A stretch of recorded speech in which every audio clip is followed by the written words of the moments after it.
नमस्ते अंकल जी, ये देखिए मेरे पास ये आदर्श अग्रवाल जी हैं जो स्वयं डीटीसी में हैं। उनका पहला मैसेज 10 अक्टूबर 2024 में आया था। फिर उसके बाद इन्होंने इसमें लिखा था कि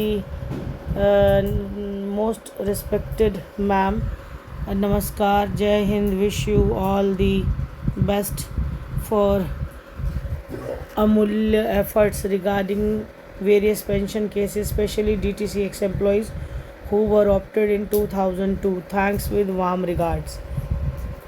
और उसके बाद मैंने इनको नमस्ते भेजा। फिर उसके बाद ये वीडियोज़ इन्होंने मेरी निकाल के मुझे शेयर की। और फिर उसके बाद इनका मैसेज आया, respected madam, I share the above video to all my friends DTC who opted for pension 2002. Thanks once again. फिर उसके बाद मैंने कहा, इन्होंने एक न्यूज़पेपर की कटिंग भी भेजी और इसमें लिखा कि निजी बसों की संख्या बढ़ाने से DTC कर्मचारियों में आक्रोश। फिर मैंने बोला, what is your good name sir? और इन्होंने कहा, फिर आई एम आदर्श अग्रवाल। फिर मैंने ये वीडियो भेजी तो इन्होंने मुझे ये वीडियो शेयर की। ये वीडियो मैं आपको दिखाती हूँ, ये क्या है। A fake branch of the State Bank of India looted lakhs from innocent villagers. Yes, you may have heard of many fraud bank transactions before, but this one crosses all limits of imagination. This story is of a small village called Chapora, just 250 kilometers away from Raipur, the capital of Chhattisgarh. A fake branch of SBI was opened here just 10 days ago and was made to look like the real deal with legitimate looking signage, furniture, and even functional bank counters.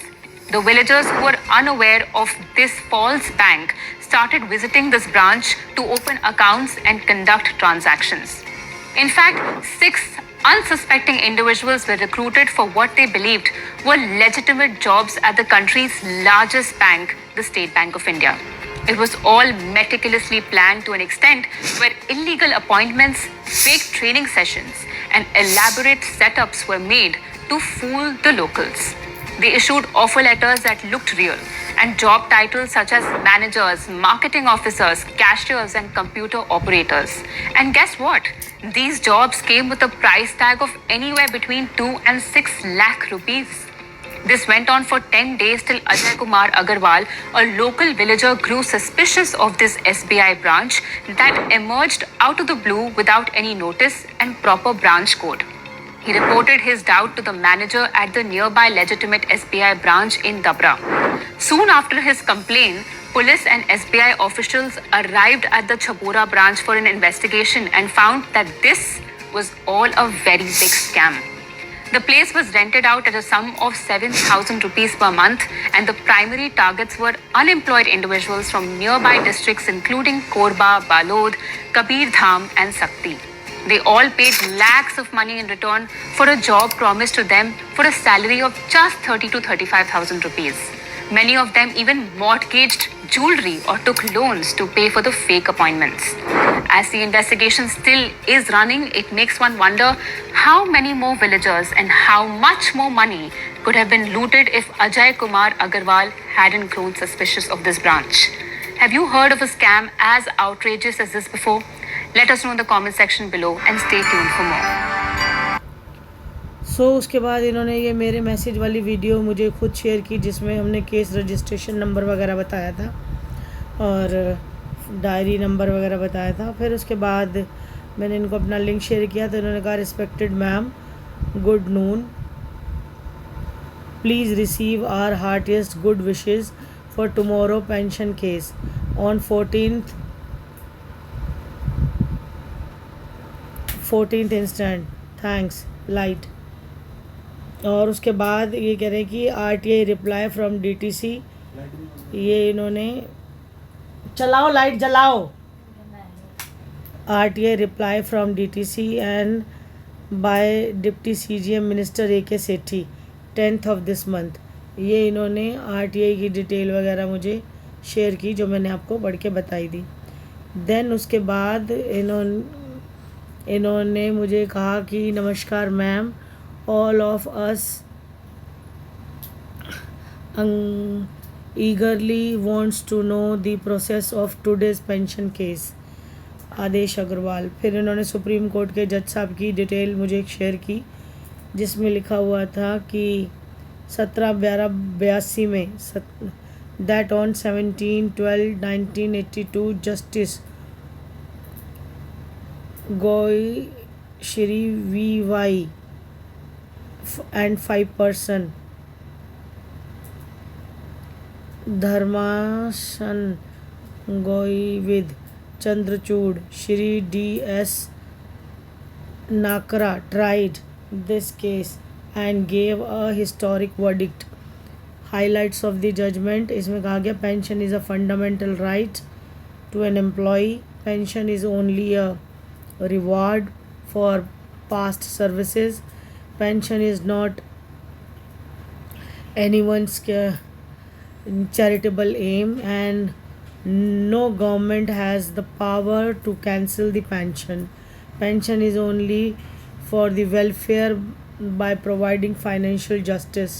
Pension is a living allowance given to every retired government employee to live with dignity.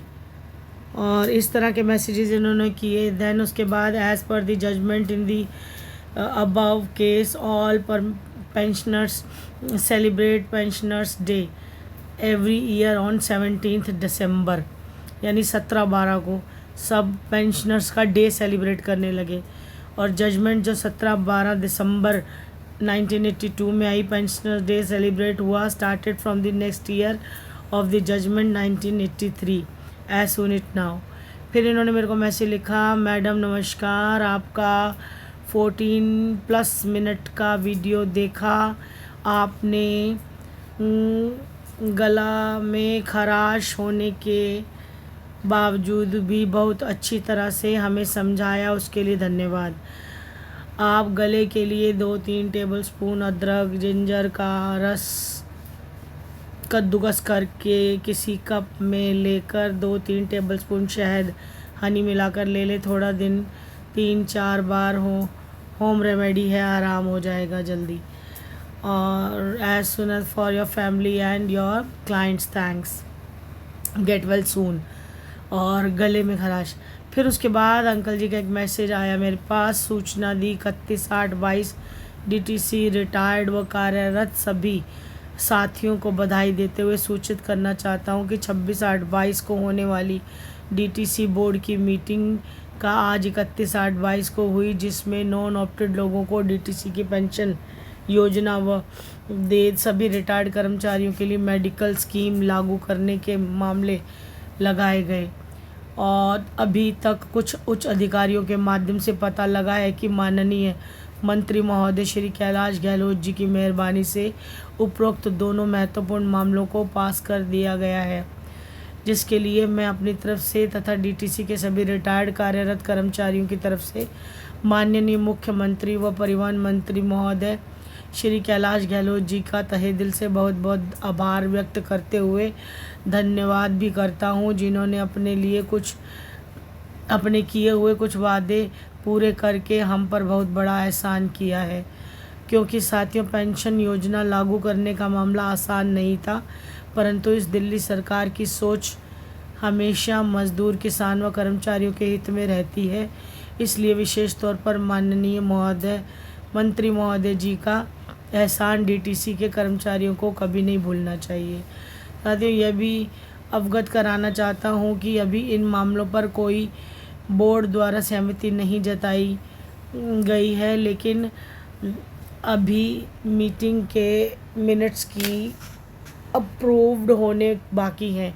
उसके बाद आगे की सरकारी कार्रवाई चलेगी, यानी कि अभी हमें इंतज़ार करना होगा, क्योंकि सिर्फ बोर्ड द्वारा सहमति व्यक्त करना ही काफ़ी नहीं है। अभी कुछ ब्रेकर पार करने बाकी हैं, जैसा कि आपका मेडिकल अलाउंस 500 से 1000 रुपये 6/21 को बोर्ड के द्वारा पास किया गया था, लेकिन अभी तक लागू नहीं हुआ।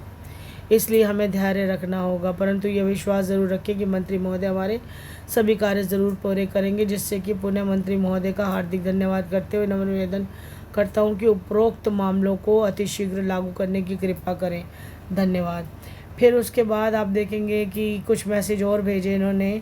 Good news, DTC pension, current x employees not covered this scheme, और कुछ लिंक शेयर किए। फिर एक ये न्यूज़पेपर की कटिंग जिसमें कि 12,000 सेवानिवृत्त कर्मचारियों को मिलेगी पेंशन की सौगात, ये खबर उन्होंने भेजी। फिर उसके बाद press clipping Hindustan times Hindi, ये इनको भेजा। फिर ये मेरी वीडियो शेयर हुई तो उन्होंने कहा थैंक्स अ लॉट मैम। फिर उसके बाद अगले दिन उनका मैसेज आता है, सभी रिस्पेक्टेड ऑफिसर्स एंड यूनिट व डिपो को सूचना दे दो कि पेंशन विभाग में नॉन ऑप्टेड कर्मचारियों व भूतपूर्व कर्मचारियों के संबंध में पीएफ का निपटारा शेयर हेतु ग्रेजुटी के अंतर के बारे में जो डाटा मांगा गया था वह डाटा दिनांक 18/10/24 को 12 बजे तक पेंशन सेल के ईमेल आईडी पर भिजवा दें। इससे डिप्टी सीजीएम पेंशन साहब के भिजवा दें। ऐसे आदेश डिप्टी सीजीएम पेंशन साहब के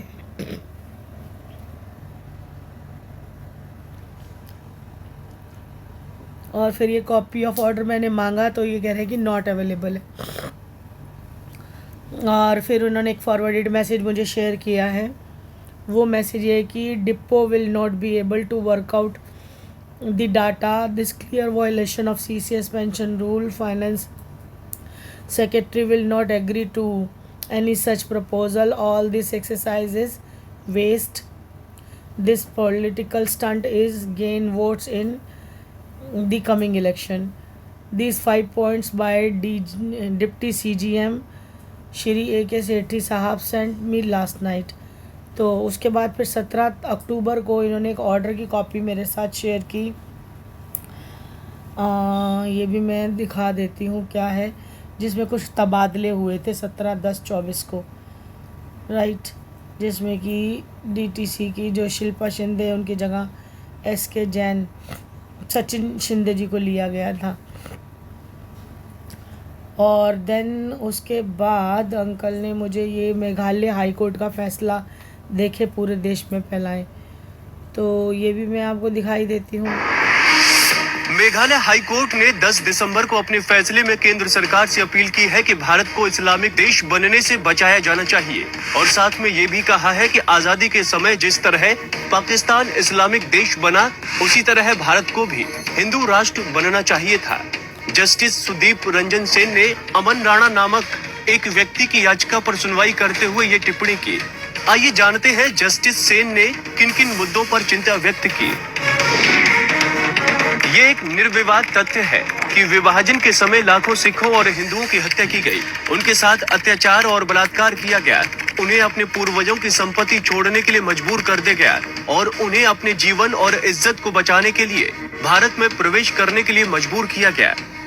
विभाजन के समय पाकिस्तान ने खुद को एक इस्लामिक देश घोषित कर दिया और भारत जो धर्म के आधार पर विभाजित हुआ था उसे हिंदू देश घोषित किया जाना चाहिए था, लेकिन वो एक धर्मनिरपेक्ष देश बना।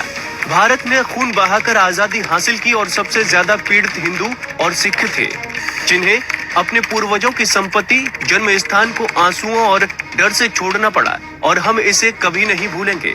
हालांकि ये उल्लेख करना गलत नहीं होगा कि जब सिख आए तो उन्हें सरकार से पुनर्वास मिला, लेकिन हिंदुओं को समान व्यवहार नहीं मिला।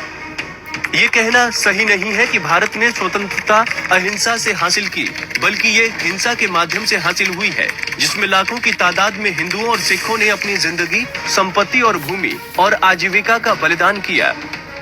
आज भी पाकिस्तान, बांग्लादेश और अफगानिस्तान में हिंदू, सिख, जैन, बौद्ध, ईसाई, पारसी, खासी, जयंती और गारो पर अत्याचार किया जाता है। उनके पास कहीं और जाने के लिए कोई जगह नहीं है, और विभाजन के दौरान भारत में प्रवेश करने वाले हिंदुओं को अभी भी विदेशी माना जाता है, जो मेरी समझ में बेहद अनौपचारिक है, अवैध और प्राकृतिक न्याय के सिद्धांत के खिलाफ है। कानून लोगों के लिए बनाए जाते हैं, न कि लोगों को कानूनों के लिए बनाया जाता है, और ये भी एक तथ्य है कि कानून तभी प्रभावित हो सकते हैं जब वो इतिहास और जमीनी वास्तविकता को ध्यान में रखें। मैं ये स्पष्ट करना चाहता हूँ कि किसी को भारत को एक और इस्लामिक देश बनाने की कोशिश नहीं करनी चाहिए, अन्यथा ये भारत और दुनिया के लिए कयामत का दिन होगा। मुझे पूरा भरोसा है कि श्रीमान नरेंद्र मोदी जी के अधीन सरकार इस विषय की गंभीरता को समझेगी और उपयुक्त अनुरोध पर कदम उठाएगी और मुख्यमंत्री ममता बनर्जी भी राष्ट्रीय हितों को ध्यान में रखकर इसका समर्थन करेंगे। मैं प्रधानमंत्री, कानून मंत्री और सांसदों से अपील करता हूं कि वो कानून पास करें जिसमें पाकिस्तान, अफगानिस्तान और बांग्लादेश से आए हिंदू, सिख, जैन, बौद्ध, ईसाई, पारसी, खासी, जयंती और गारो समुदाय के लोगों को बिना प्रमाण पत्र के देश की नागरिकता दी जाए। मैं उन मुस्लिम भाई और बहनों के खिलाफ नहीं हूं जो कई पीढ़ियों से भारत में रह रही हैं, चलो ये वीडियो अंकल जी ने मुझे भेजी और उसके बाद इन्होंने एक मैसेज जो मैं लास्ट आपको दिखाना चाहती थी वो ये भेजा कि ये जिन साथियों ने अभी तक पेंशन लेने से लंबित फार्म जमा नहीं किया है वो बुधवार को 23/10/24 तक मुख्यालय में जमा करा सकते हैं। जानकारी में आया है कि परिवहन मंत्री जी द्वारा 31/8/22 को डीटीसी बोर्ड में पेंशन संबंधित रेजोल्यूशन डीटीसी बोर्ड में पास किया गया था, अर्थात सितंबर 22 में पेंशन लागू की जा सकती है। रिक्वेस्ट रखी गई है, संभावना बन सकती है, इसलिए अधिक से अधिक संख्या में पैसे जमा करवाने के लिए तैयार रहें। पेंशन के बोर्ड रेजोल्यूशन 35/22 से संबंधित पेंशन विषय पर सचिवालय में दिनांक 18 अक्टूबर 24 को कुछ विशिष्ट अधिकारी एवं अनेक अन्य रिटायर्ड कर्मचारी गण पेंशन परिवेदना लेकर पहुंचे थे। अनेक रिटायर्ड छत्रसाल स्टेडियम भी गए थे, लेकिन केजरीवाल जी से मुलाकात नहीं हो पाई, आश्वासन दिया था। सारांश यह है कि शीघ्र ही प्रत्येक रिटायर्ड कर्मचारी को last salary, PF, paid gratuity difference आदि का डाटा तैयार होना है, जिसमें नए नियुक्त स्टाफ को वर्कलोड तो है, लेकिन ओल्ड रिकॉर्ड रिवीलिंग में समय भी अधिक लगना संभव है, कुछ दिक्कत भी आएगी। बैठक में तय हुआ कि शीघ्र कर्मचारी जो रिटायर्ड हो चुके हैं उनका पेबल अमाउंट तय किया जाए, तब ही कोई निर्णायक कार्रवाई स्वरूप ले सकेगी। सीजीएम पेंशन भी वहाँ मौजूद थे। शनिवार भी समय में इस संबंध में कार्य होगा। इस परिस्थिति को देखते हुए सभी डिपो पुराने रिकॉर्ड ऑफिस शेड्यूल आदि में कार्यरत रहे। डिपो के में कुछ समय देकर सहायता करें जिससे डाटा तैयार हो सके। डिपो पर एकमात्र विघ्न ना बने या सिर्फ अपनों का डाटा मांगने में ही ना लगे रहें, निकालने सहायता कीजिए और संबंधित पुराने स्टाफ को मोटिवेट कीजिए कि गो से ही डेटा सभी का रिकॉर्ड तैयार करें।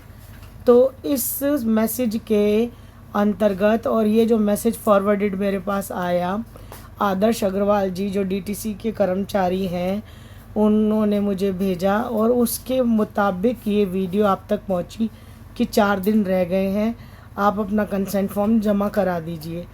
अब मुझे ग्रुप में मैसेज डाला जा रहा है कि ये फेक न्यूज़ थी या गलत था, तो आप लोग कर्मचारी ही इस मैसेज को लिख रहे हैं, भेज रहे हैं, और उसके बाद भी ये मुझे मैसेज भेज रहे हैं आदर्श जी। अब क्या सही है क्या गलत है इसको तो मैं क्या बताऊंगी। इसके बाद भी वो देखो मुझे लिख रहे हैं कि रिस्पेक्टेड मैडम, नमस्कार जी, जय हिंद, जय Bharat, thanks a lot, recent video 1 hour ago regarding opted x employees of DTC, आपको हार्दिक शुभकामनाएं। और अपने आप को हमेशा ऑप्टेड ही कहे, नॉन ऑप्टेड ना कहें, ये अग्रवाल साहब ने कहा।